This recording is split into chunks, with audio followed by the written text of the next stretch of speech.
Beowulf was written a little over 1,000 years ago, and it's one of the oldest English texts that still exist. And that's English with big glowing air quotes, by the way, as it was written in Old English. Now, you might have Old English confused for that stuff Shakespeare wrote, you know, all those forsooths and verilies and whatnot, but that's actually early modern English. Now, failing that, you might think that messy language Chaucer wrote the Canterbury Tales in must be Old English. You know, that stuff you can kind of read, but it's all written with weird spellings and pronounced like you've got a golf ball in each cheek. Well, I'm afraid that's only Middle English. No, if you want to know what real Old English was like, look no further than— oh, good lord, where do you start? One thing to note about Beowulf is that once you boil it down to its essential textual components, it's actually a remarkably short story, especially by epic poetry standards. This is because the style of writing at the time involved what amounted to drive-by exposition, where the narrator would, at random intervals, veer the story off course into a random tangent and explain huge, complex historical contexts to provide backstory for everything from a line of great kings to a small pile of gold. So when you cut out all that nonsense, you're left with a nice, simple story about how one man beat the stuffing out of 3 giant monsters, became the king of a small country, and inspired all the coolest parts of both J.R.R. Tolkien and Skyrim. This is good for me because, in case you haven't noticed, I love to talk. And in between the simplicity of the story and the shortness of the text, there is plenty of time for me to ramble on about the idiosyncrasies of Beowulf without exceeding my arbitrary time limit. For instance, did you know Beowulf literally means bee-wolf, which itself was a colloquialism translating to bee hunter, which in turn just meant bear? Well, you do now. So our story begins with some backstory. Yeah, I know what I said, but this part is actually pretty cool, so roll with it. Once upon a time in ancient Denmark, there was a great king named Shield Shaving. He doesn't appear in this book, but Shield had a mighty son, Beowulf, who became an equally mighty king when Shield died. However, despite the name, this was a different Beowulf, who also does not appear in this book. Beowulf, still not that one, in turn had a son, Halfdana, who sparked a long-standing feud between his family and the Heathbards by getting himself killed by Froda, an ancient Danish king and lord of the Heathbards who also might have been his brother. And none of this appears in the book either. Isn't this fun? But Halfdana managed to have 4 kids before he died, although one of their names has been lost. The 3 kids we know about were Hrothgar, Halga, and Hrothgar. No relation. Now, among these kids, Hrothgar actually does appear in our story. Basically, he won some big war and got himself crowned king as a result, and decided to use his newfound wealth and power to build himself the ultimate party venue, a huge mead hall he named Heorot. There he and his thanes spent their days partying up a storm, and it is here that our story truly begins. But hey now, I hear you cry. I thought this story was supposed to be about Beowulf. I mean, it's his name on the cover. Apart from that fake-out guy with the same name 2 generations back, we haven't heard a thing about this Beowulf guy. What gives?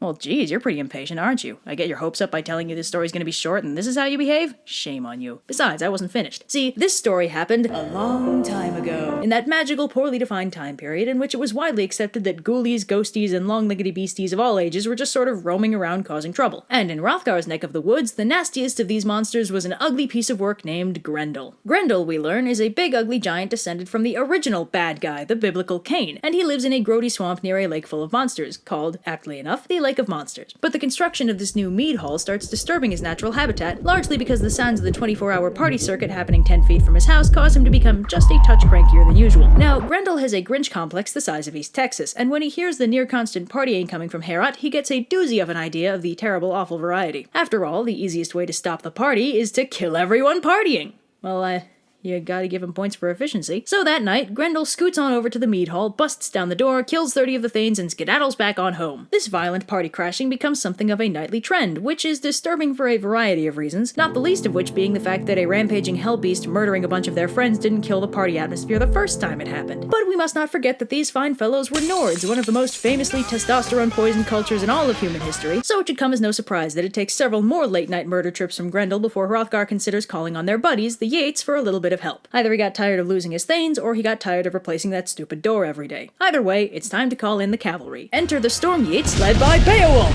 See, I told you we'd get here. So Beowulf, right? This guy is just the coolest. Hrothgar has known him since he was a kid, and since then Beowulf has made something of a name for himself doing some monster slaying. So Hrothgar asks what Beowulf's plan for dealing with Grendel is, and Beowulf is all like, well, you know, I've been thinking. Grendel's not really a warrior, because he doesn't use weapons, right? Well, I think it's only fair if when we fight, I don't use any weapons either! And everyone's like, that's a great idea! But an impending fistfight with a terrifying murderous giant is no reason not to party. Actually, in Nordic cultures, it was specifically a reason to party. So they get down with their bad selves in the Heorot for a while, but one of the warriors is doubtful of Beowulf's abilities. So this guy, Unferth, is like, hey Beowulf, I heard you lost a week-long swimming contest to your buddy Brekka. Now how am I supposed to expect a loser like you to beat Grendel? And Beowulf is like, I'm afraid it's true. After swimming for a solid week in full plate armor, I'm afraid I can't say that I beat Brekka. But in my defense, I was slightly slowed down by the 9 sea monsters I killed along the way! Ooh! So night falls and Beowulf prepares himself for the upcoming battle by dumping all of his armor and weapons and waiting in the Herat for Grendel to come a-stomping by. And soon enough, Grendel busts down the door and encounters Beowulf. So they beat the ever-loving stuff out of each other for a while and tear up the Herat like crazy, and Beowulf wins by ripping off Grendel's arm with his bare hands. Ha! He's been disarmed! So Grendel flips out and runs back to the lake to bleed out in peace. Beowulf gives Grendel's arm to Hrothgar to hang from the Herat's rafters, and having completed the Kill Grendel quest, King Hrothgar showers Beowulf with rewards, gives him access to his halls and gear, and probably also lets him buy a house in Whiterun. Unferth, that guy from earlier, apologizes for doubting Beowulf's abilities and gives him an heirloom sword named Hrunting as an apology present. They all start fixing up the Herat, then use their newly repaired mead hall to get blackout drunk. Life is good. Until Grendel's mother storms into the hall, murders Hrothgar's trusted advisor, grabs Grendel's arm, and vanishes into the night. So Hrothgar sends Beowulf to track down Grendel's mother and avenge the murdered Thane, Ashera for those of you who care, and Beowulf starts hunting her down. They track her through a variety of cartoonishly evil locations and end up at the Lake of Monsters, where they find Ashera's head along with a veritable menagerie of sea monsters. Beowulf prepares for battle by putting on his heavy armor and cannonballing into the lake to confront Grendel's mother, who lives at the bottom. For those of you concerned with his well-being, don't worry too much. Beowulf's lungs are the size of train cars, and the solid day it takes for him to hit lake bottom does little more than bore him. But his boredom is soon over, since as soon as he gets close to the bottom, Grendel's mother ambushes him and drags him into her cave, which is actually a pretty nice locale. Anyway, they do glorious battle, but Beowulf's sword Hrunting utterly fails to hurt her in any way, so he resorts to his tried and true method of using sick nasty wrestling maneuvers. Unfortunately, Grendel's mother finds this effort utterly unimpressive and just starts trying to stab him a whole bunch. But luckily for Beowulf, Grendel's mother has a bit of a hoarding problem, and her cave is absolutely full of nifty magical weaponry. So he grabs a shiny looking sword that turns out to be super magical and manages to kill her with it. Then, after some searching, he finds Grendel's corpse and decapitates it to bring his head back as a present for Hrothgar.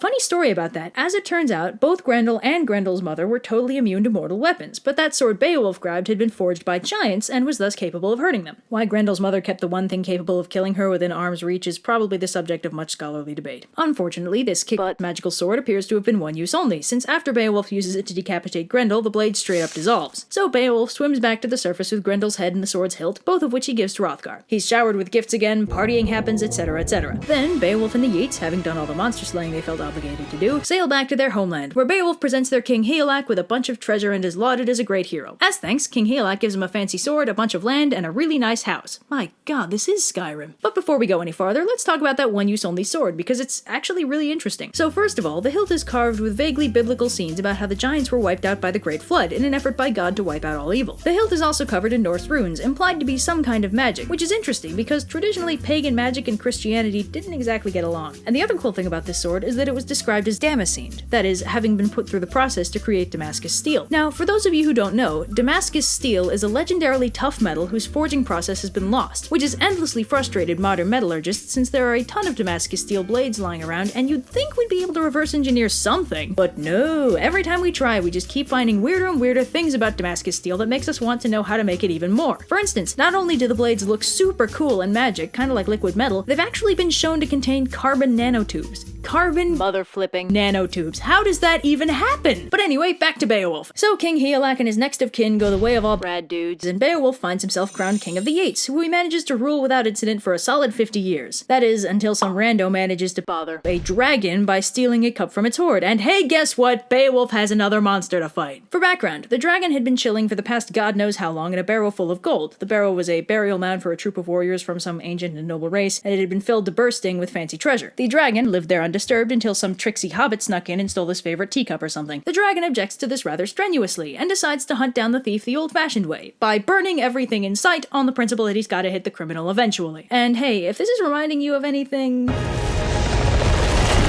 yeah, that isn't a coincidence. Tolkien was a fan of the classics, but the dragon aggroes the wrong yeet when he torches Beowulf's house, so Beowulf does his thing and decides to challenge the dragon to single combat. So Beowulf and his 12 backup dancers go track down the dragon, bringing with them both the thief and the stolen shiny thing. Now, you might think that using weapons to kill a 100-foot fire-breathing hellspawn could be considered poor sportsmanship, but Beowulf acknowledges that trying to barehanded wrestle a mother-flipping dragon might not end well for him. So he brings that fancy sword Higelac gave him. It's called Nailing, it's an heirloom, and it's shiny as heck, but that doesn't matter for very long since it snaps in half 3 seconds seconds into the fight. God, they go through swords like coffee filters around here. So the majority of Beowulf's posse bails and skedaddles into the woods, all except for one, a bloke named Beowulf, one of Beowulf's kinsmen, who couldn't stand idly by and watch Beowulf be mildly inconvenienced by a tidal wave of fire. So Beowulf rushes to Beowulf's aid just in time for the dragon to get in a lucky hit and bite Beowulf clean through the neck. Now, you might think this would be a problem for Beowulf. Only if you haven't been paying any attention, of course. Nah, Beowulf uses this opportunity to go for his dagger, while Beowulf manages to find a soft spot in the dragon's armor and gets in a hit. Whereupon Beowulf finishes the job with his trusty knife. So now the battle's over, you'd think Beowulf would start succumbing to that gaping neck wound of his, right? Nah, he's too cool to succumb to a little thing like massive blood loss. On the other hand, deadly dragon poison could certainly pose a problem. So Beowulf's actually dying, and he's like, Beowulf, come closer. I have one last request. Could you go drag the treasure out of the barrow so I can take one last look at the riches I just won? Yeah. So Beowulf zips into the barrow, comes back out with an armload of the shiniest of the treasure, and Beowulf is like, thanks kid, have fun being the next king, and dies. So Beowulf, now King Beowulf, exiles the 11 dudes who ran away from the dragon, and the Yeats retrieve the rest of the dragon's treasure and hold Beowulf's funeral. Then they set up a ludicrously awesome barrow for Beowulf, reburying the dragon's treasure in with him, where, according to the text, it remains to this day. Don't get your hopes up, though. Some dragon probably already called dibs.